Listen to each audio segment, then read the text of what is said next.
নমস্কাৰ ছাত্ৰছাত্ৰীসকল আজি আমি দশম শ্ৰেণীৰ পৃষ্ঠকালী আৰু আয়তন অৰ্থাৎ 13 নম্বৰ যিটো অধ্যায় আছে এই অধ্যায়টোৰ যিবিলাক এমচিকিউ হ'ব পাৰে সেইবিলাকৰ বিষয়ে আলোচনা কৰিম আগতে আমি বাকি পাঠবিলাকৰ কথা আলোচনা কৰিছোঁ আৰু আজি এতিয়া 13 নম্বৰ চেপ্টাৰটো আমি চাম ইয়াত চোৱা প্ৰথম প্ৰশ্নত কি দিছে 6 সেন্টিমিটাৰ 8 সেন্টিমিটাৰ আৰু 10 সেন্টিমিটাৰ ব্যাসাৰ্ধৰ তিনিটা ধাতুৰ গোলক গলাই এটা নতুন গোলক তৈয়াৰ কৰা হ'ল এতিয়া নতুন গোলকটোৰ ব্যাসাৰ্ধ হ'ব অৰ্থাৎ আমাক তিনিটা দি দিছে গোলক 6 সেন্টিমিটাৰ 8 সেন্টিমিটাৰ আৰু 10 সেন্টিমিটাৰ এইকেইটা যিকেইটা ব্যাসাৰ্ধ দি থৈ দিয়া আছে তেনেকুৱা ধাতুৰ গোলক গলাই লৈ কিনে এটা নতুন বনাইছে আৰু সেই যিটো নতুন গোলক বনাইছে সেইটোৰ ব্যাসাৰ্ধ কিমান হ'ব এইটো আমাক সুধিছে এইটো চোৱা অপচনবিলাক দি থৈ দিয়া আছে আৰু এইটো HSLC 2015ত আহি গৈছিলে হয় ইম্পৰ্টেণ্ট হয় ঠিক আছে এতিয়া চাবা আমি সলিউশনটো কেনেকৈ কৰিম আমি জানো যে গোলকৰ যিটো আয়তন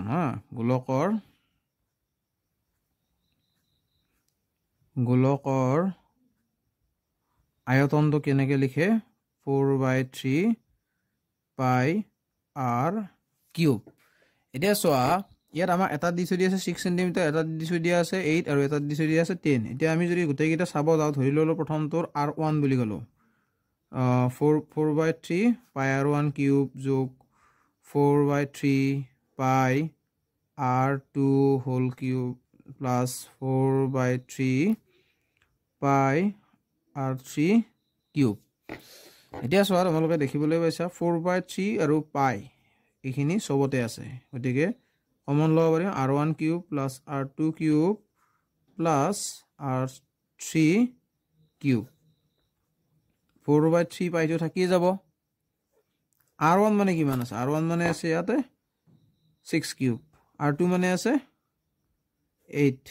8 কিউব হৈ যাব আৰু এইটো 10 হৈ যাব গতিকে 10 কিউব হৈ যাব এতিয়া এইখিনি যদি তোমালোকে সিম্পলিফাই কৰা তে কি পাবা 4/3 পাই ইনটু 216 প্লাস 512 প্লাস 1000 আৰু এইখিনি যদি আমি যোগ কৰো তেতিয়া কিমান পাম 1728 হৈ যাব এতিয়া চোৱা আকৌ এইটো যিটো পালা 1728 এটোক আমি লিখিব পাৰো 12 কিউব অৰ্থাৎ এই যিটো 12 কিউব পাই গলো ইয়াত মানে কি নতুন যিটো আমি r পালো হেতু কিমান হৈ যাব 12 হৈ যাব কাৰণ চোৱা এইটোত চোৱা 4/3 পাই r কিউব হৈ আছে ইয়াতো পাই r কিউব r তো কিমান বলা 12 r equal to 12 so r তো 12 ক'ত আছে অপচন 8 আছে option A is the correct answer এতিয়া চোৱা আমি 2 নম্বৰ প্ৰশ্নত আহিছো কি দিয়া আছে চোৱা দুটা গোলকৰ আয়তনৰ অনুপাত 64:27 এটা হিহতৰ পৃষ্ঠকালীৰ অনুপাত কিমান হ'ব দিছে এটা চোৱা আয়তনৰ অনুপাতটো কি দি আছে এইটো দিয়া আছে ধৰি ললো যেটো প্ৰথম গোলক আছিল তাৰ আয়তন হৈছে 4/3 পাই r1 বুলি ভাষাটো ধৰিলো গতিকে পাই r1 কিউব ইজ টু বেলেগ যেটো গোলক আছিল এইটোৰ কি বুলি ধৰিলো 4/3 পাই খিনিলৈকে একে হ'ব এইটো r2 হোল কিউব হ'ব বুলি ধৰা আৰু এইটো কিমান দিয়া আছে আমাক 64:27 এটা চোৱা এইখিনি যদি আমি সিম্পলিফাই কৰো 4/3 পাই r1 হোল কিউব ডিভাইডেড বাই 4/3 পাই r2 whole cube equal to 64/27 এটো পাম সো 4/3 পাই কাটা কাটি গল আৰু ইফালে থাকি যাব কিমান r1 by r2 whole cube থাকি যাব আৰু এইটো কি নেকে লিখিব পাৰিম আমি 4/3 হোল কিউব লিখিব পাৰিম এতিয়া যদি আমি কিউবটো দুইফালে উঠাই দিও তেতিয়া কি লিখিব পাৰিম r1 by r2 equals to 4/3 এটো গম পালা এতিয়া আমাক সুধিছে কি তাৰ পৃষ্ঠকালীৰ অনুপাত পৃষ্ঠকালী অনুপাত সুধিছে এতিয়া চোৱা সাইডত কৰি দিছো গোলক দুটাৰ পৃষ্ঠকালীৰ অনুপাত সমান কিমান হ'ব চোৱা পৃষ্ঠকালী কিমান হ'ব প্ৰথমটো পৃষ্ঠকালী হ'ব 4 পাই r1 স্কয়াৰ হৈ যাব is to 4 পাই r2 হোল স্কয়াৰ হৈ যাব এতিয়া যদি আমি এইখিনি অলপ সিম্পলিফাই কৰি দিও 4 পাই ক্যান্সেল গুচি যাব গতিকে r1 square is two r2 square হৈ যাব এটো বুজি পালা আৰু r1 বাই এটো আমি কেনেকৈ লিখিব পাৰো r1 বাই r2 হোল স্কয়াৰ লিখিব পাৰো ইফালে r1 বাই r2 মানে কিমান পাইছিলা 4/3 পাইছিলা গতিকে এখিনি আমি কি লিখিব পাৰিম 4/3 হোল স্কয়াৰ মানে কিমান হৈ যাব 16:9 হৈ যাব বুজি পালা 16:9 কোড আছে ডি নম্বৰ অপচনত আছে সো এটো কাৰেক্ট আনসাৰ হৈ যাব এতিয়া চোৱা আমি 3 নম্বৰ প্ৰশ্নলৈ আহিছো ইয়াত দিয়া আছে এটা গোলকৰ আয়তন আৰু পৃষ্ঠকালীৰ সাংখ্যিক মান সমান হলে গোলকটো ব্যাস হ'ব এটা চোৱা গোলকৰ আয়তন আৰু পৃষ্ঠকালীৰ সাংখ্যিক মান দুটা একে বুলি কৈছে গোলকৰ আয়তন মানে কিমান হয় 4/3 পাই r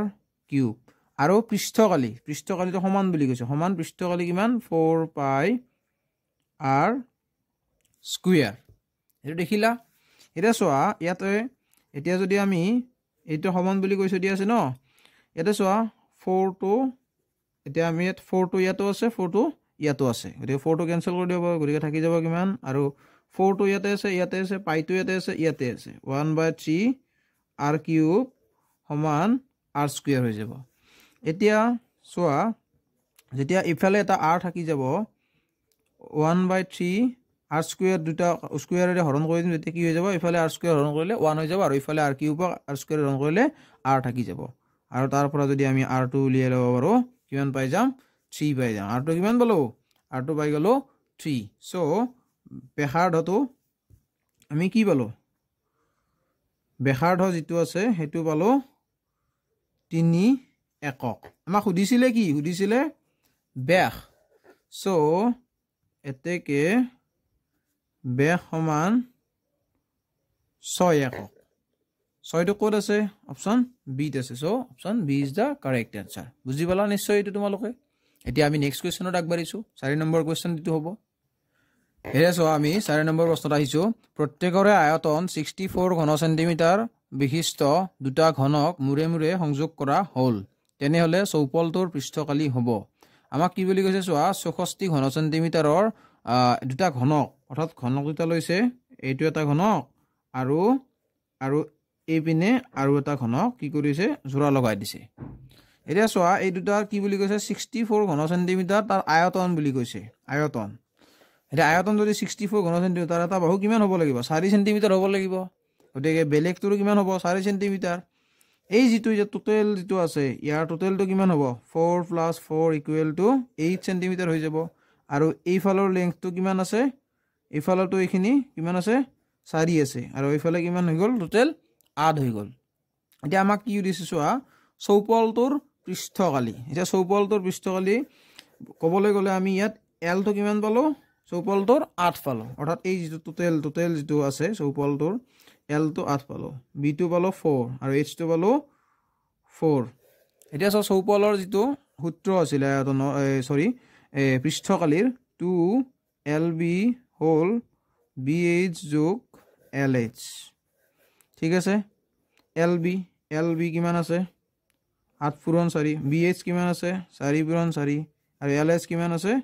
4 পূৰণ 8 এইখিনি যদি তোমালোকে সিম্পলিফাই কৰা দেখিবা 8 4 গুণ 32 4 4 গুণ 16 আৰু আকৌ 8 4 গুণ 32 এইখিনি প্লাস কৰিলে কিমান পাম 32 64 64 আৰু প্লাস 16 80 গতিকে কিমান হৈ যাব 160 সেন্টিমিটাৰ স্কয়াৰ এটো হ'ব তাৰ কি চৌপলটোৰ পৃষ্ঠকালী চৌপলৰ পৃষ্ঠকালী 160 সেন্টিমিটাৰ স্কয়াৰ 160 কোড আছে অপশন সি আছে so option C is the correct answer আশা কৰো এটো তোমালোকে বুজি পালা এতিয়া আমি নেক্সট কোৱেশ্চনৰ প্ৰসিড কৰো এৰিয়া চোৱা 5 নম্বৰ প্ৰশ্ন দি চাবা এটা গোলকৰ আয়তন দিয়া আছে কিমান বুলি 288 পাই সেন্টিমিটাৰ কিউব বুলি আৰু গোলকটোৰ ব্যাসাৰ্ধ কিমান এটো আমাক সুধিছে এটো HSLC 2009 ত আহি গৈছে এটা চোৱা গোলকৰ যেটো আয়তনৰ সূত্ৰটো কি 4/3 পাই r কিউব সমান কিমান দিয়া আছে আমাক 288 পাই বুলি দি থৈ দিয়া আছে এটো সূত্ৰ হয় আৰু এইফালে মত দি থৈ দিয়াটো সো এইফালে পাই ক্যান্সেল গল এটা থাকি যাব কিমান r কিউব আৰু যদি 4/3 r কিউব আছিল গতিকে আমি এটো এনেকৈ লিখি দিছো এবাৰ 4/3 r কিউব সমান 288 এতিয়া আমি কি কৰিম r কিউব খিনি ইফালে লৈ 288 so c to তলত ডিভাইড হৈ আছিল ওপৰত গল মাল্টিপ্লাই হ'ল 4 টো এনেকৈ থাকিলে এতিয়া r cube is equal to 4 এর যেতিয়া কাটাকাটি কৰিম আমি কিমান হ'ব 72 হৈ যাব বুজি পালা 72 into 3 হৈ যাব আৰু তাৰ পিছত r cube equal to কিমান হৈ যাব 216 আকৌ আমি r cube অৰ্থাৎ 216 টো কেনেকৈ লিখিব পাৰিম 6 cube বুলি লিখিব পাৰো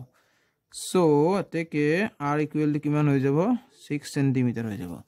বুজি পালা বেখাৰটো কিমান ওলাই গল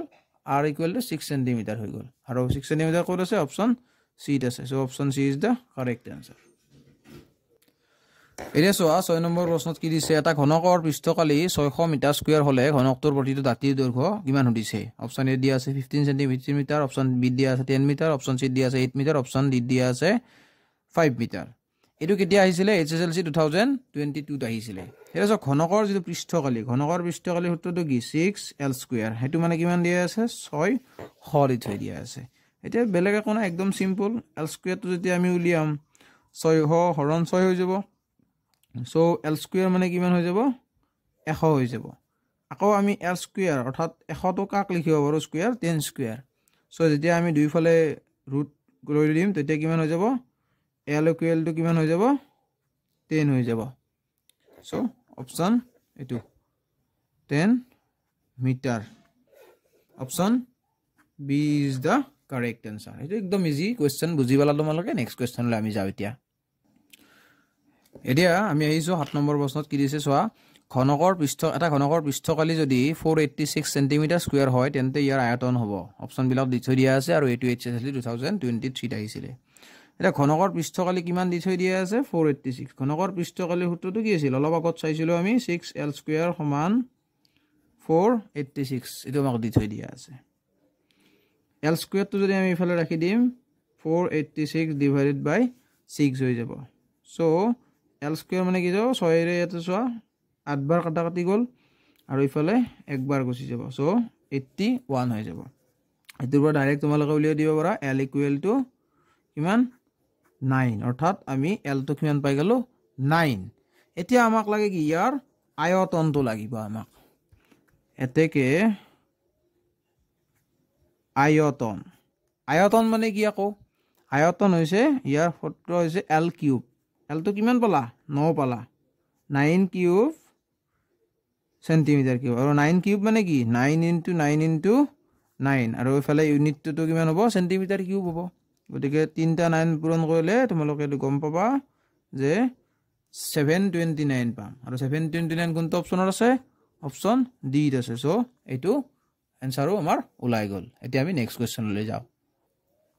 এতিয়া সোয়া আমি এটা নেক্সট কোশ্চেনলৈ আহিছো 8 নম্বৰ যেটো আছে এটা যিকোনো গোটা বস্তু এটা আকৃতিৰ পৰা আন এটা আকৃতিলৈ পৰিৱৰ্তন কৰিলে নতুন আকৃতিৰ আয়তন অৰ্থাৎ এটা যিকোনো এটা বস্তু আছে হে বস্তুটো যদি এটা নতুন বস্তুলৈ আমি ৰূপান্তৰিত কৰো তেতিয়া হলে তাৰ আয়তন কি হ'ব দিছে অপচন এ আছে কমিব অপচন বি আছে বাঢ়িব অপচন সি আছে একে থাকিব অপচন ডি আছে ক'ব নোৱাৰে এটা বস্তু মনত ৰাখিবা যেতিয়া এটা যিকোনো এটা বস্তু তাৰ নিৰ্দিষ্ট আকৃতিৰ পৰা আন এটা আকৃতিলৈ লৈ যোৱা হয় তাৰ আয়তন সদায় কি হ'ব সদায় সেম থাকিব একে থাকিব আৰু এটো কোনটো অপচনত আছে অপচন সি আছে so option C is the correct answer এটো মনত ৰাখি লবা তোমালোকে ইম্পৰ্টেন্ট হয় এতিয়া সোয়া আমি এটা প্ৰশ্ন 9 নম্বৰ প্ৰশ্নলৈ আহিছো কি দিছে যদি এটা আয়তীয় ঘনকৰ দিশ প্ৰস্থ উচ্চতা ক্ৰমে l b h হয় অৰ্থাৎ ঘনকটো দিশটো কিমান বুলি কৈছে l প্ৰস্থটো কৈছে b আৰু উচ্চতাটো কৈছে h তেন্তে তাৰ মুঠ পৃষ্ঠকালি হ'ব এটো হল মুঠ পৃষ্ঠকালি যেটো ফৰ্মুলা আছে এটো ডাইৰেক্ট গতিকে তোমালোকে গম পোৱা যে 2 হল lb plus bh plus lh এটোৱে হয় কি আয়তীয় ঘনকৰ মুঠ পৃষ্ঠকালিৰ ফৰ্মুলা আৰু এটা কোড আছে অপচন সি আছে so option C is the correct answer একদম ইজি বস্তু তোমালোকে সূত্ৰটো মনত থাকিব আৰু সূত্ৰটো মনত থাকিব লাগিবই কাৰণ এটো বহুত দৰকাৰী হয় আৰু সকলো বিলাক অংকতে খাতে মানে যিবিলাক পৃষ্ঠকালি যুক্ত অংক আহিব হেবিলাকত এই সূত্ৰটো ব্যৱহাৰ হ'ব গতিকে মনত ৰাখি থোৱা তোমালোকে জৰুৰী এতিয়া আমি আহিছো অন্তিমটো প্ৰশ্ন অৰ্থাৎ 10 নম্বৰ প্ৰশ্নলৈ কি দিছে সোয়া এটা ঘনকৰ দিশ 7 সেন্টিমিটাৰ হলে তাৰ পাৰ্শ্ব পৃষ্ঠকালি কিমান অপচন এ দিছে 70 সেন্টিমিটাৰ স্কয়াৰ অপচন বি দিছে 49 সেন্টিমিটাৰ স্কয়াৰ অপচন সি দিছে 294 সেন্টিমিটাৰ স্কয়াৰ আৰু স্কয়াৰ হ'ব লাগিছিল আৰু এটো দিছে অপচন ডি দিছে 196 সেন্টিমিটাৰ স্কয়াৰ দিয়া সো পাৰ্শ্ব পৃষ্ঠকালি কথা কৈছে পাৰস্য পৃষ্ঠকলিৰ সূত্ৰ কিমান আছিল কি আছিল 4l স্কয়াৰ ইয়াতে 4 to 4 হৈ থাকিল আৰু l ৰ জাগাত কিমান আছে l ৰ জাগাত আমাক দি থৈ দিয়া আছে 7 into 7 স্কয়াৰ আৰু ইউনিটটো যেটো সেন্টিমিটাৰ আছে সেন্টিমিটাৰ স্কয়াৰ 4 into 7 স্কয়াৰ মানে কিমান 49 সেন্টিমিটাৰ স্কয়াৰ 4 into 49 মানে কিমান হ'ব 196 সেন্টিমিটাৰ স্কয়াৰ এটা সহায়টো কোড আছে অপশন ডি ত আছে so option D is the correct answer হাও তোমালোকে ভিডিওটি ভাল পালা চাই আৰু যদি ভিডিওটি ভাল পালা তেতিয়াহলে লাইক কৰিবা আৰু চেনেলটো সাবস্ক্ৰাইব কৰি থৈ দিবা লগতে বেল আইকনটো টিপি থৈ দিবা আৰু চেনেলটো পাৰিলে শেয়াৰ কৰি দিবা লগৰ বন্ধু বান্ধৱীৰ লগত যাতে তেওঁলোকৰো সহায় হয় আৰু আগলৈ এনেকুৱা ভিডিও বিলাক পাই থাকিবৰ কাৰণে তোমালোকে চেনেলটো সাবস্ক্ৰাইব কৰি থৈ দিবা ধন্যবাদ আজিলৈ ইমানখিনি আছিল